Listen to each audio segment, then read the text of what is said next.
नमस्ते और स्वागत है आपका फाइनेंशियल लर्निंग में, जहां हम आपकी मदद करते हैं इन्वेस्टमेंट्स की दुनिया को आसान बनाने में। सिप यानी systematic investment plan mutual funds में इन्वेस्ट करने का एक पॉपुलर तरीका है। लेकिन जब सिप चुनने की बात आती है तो डिसीजन थोड़ा कंफ्यूजिंग हो सकता है। आज हम डिस्कस करेंगे नॉर्मल सिप और स्टेप अप सिप के बारे में और ये समझेंगे कि आपके लिए कौन सा ऑप्शन बेस्ट है। सबसे पहले बात करते हैं कि सही सिप चूज करना इतना जरूरी क्यों है। आप जो सिप चूज करते हैं वो आपके रिटर्न्स, रिस्क एक्सपोजर और फाइनेंशियल गोल्स तक कितनी जल्दी पहुंचेंगे सब पे असर डालती है। अगर गलत ऑप्शन चूज किया तो आपको एक्सपेक्टेड रिटर्न्स नहीं मिलेंगे या लॉस हो सकता है।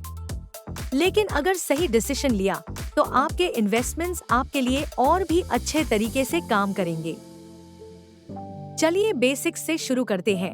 नॉर्मल सिप ये ट्रेडिशनल तरीका है म्यूचुअल फंड्स में इन्वेस्ट करने का, जिसमें आप एक फिक्स्ड अमाउंट हर महीने इन्वेस्ट करते हैं।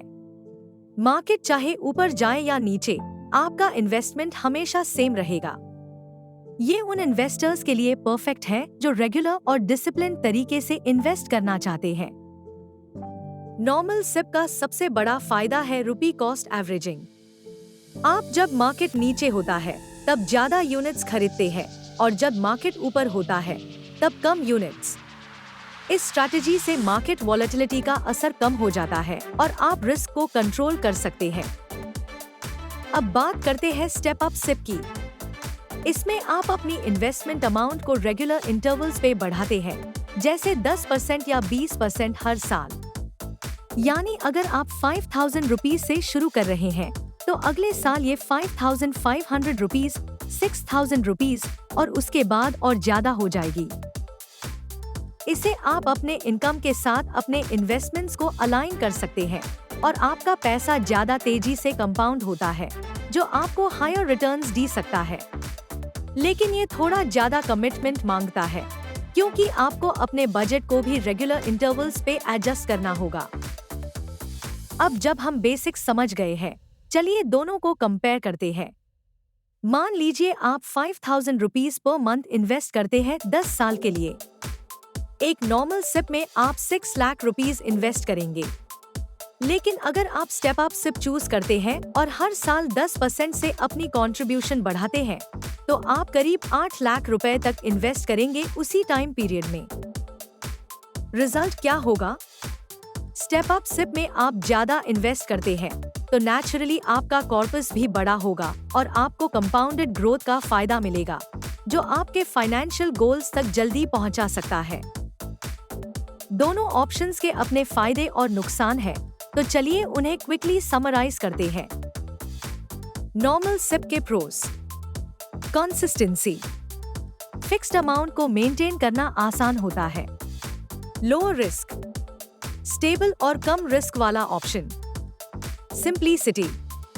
बिगिनर्स या फिक्स्ड इनकम वाले लोगों के लिए परफेक्ट। नॉर्मल सिप के cons. Limited growth potential.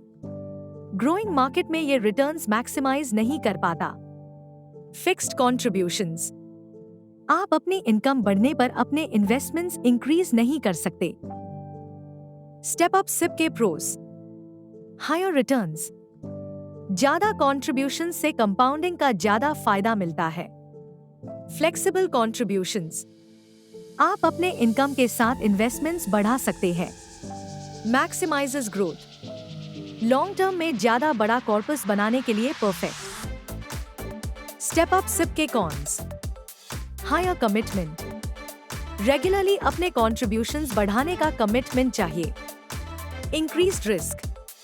Market हाइस के दौरान ज्यादा इन्वेस्ट करना ज्यादा रिस्क ला सकता है। अब सवाल ये है, आपको कौन सा सिप चूज करना चाहिए?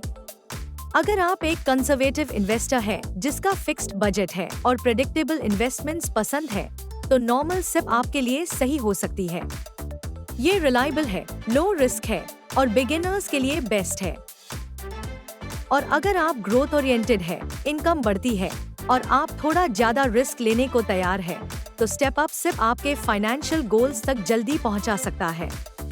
इसे आप ज्यादा इन्वेस्ट करते हैं और मार्केट ग्रोथ का ज्यादा फायदा उठा सकते हैं।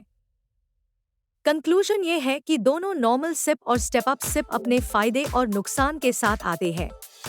आपके फाइनेंशियल गोल्स, इनकम पैटर्न और रिस्क टॉलरेंस पे डिपेंड करता है कि कौन सा ऑप्शन बेस्ट है। इन्वेस्टिंग एक पर्सनल जर्नी है और कोई one size fits all solution नहीं होता। आपको जो सूट करता है वही बेस्ट है। तो आपका चॉइस क्या है? नॉर्मल सिप या स्टेप अप सिप? कमेंट्स में बताइए। और अगर आपको ये वीडियो हेल्पफुल लगा तो फाइनेंशियल लर्निंग को लाइक, शेयर और सब्सक्राइब करना मत भूलिए फॉर मोर इन्वेस्टिंग और पर्सनल फाइनेंस इंसाइट्स।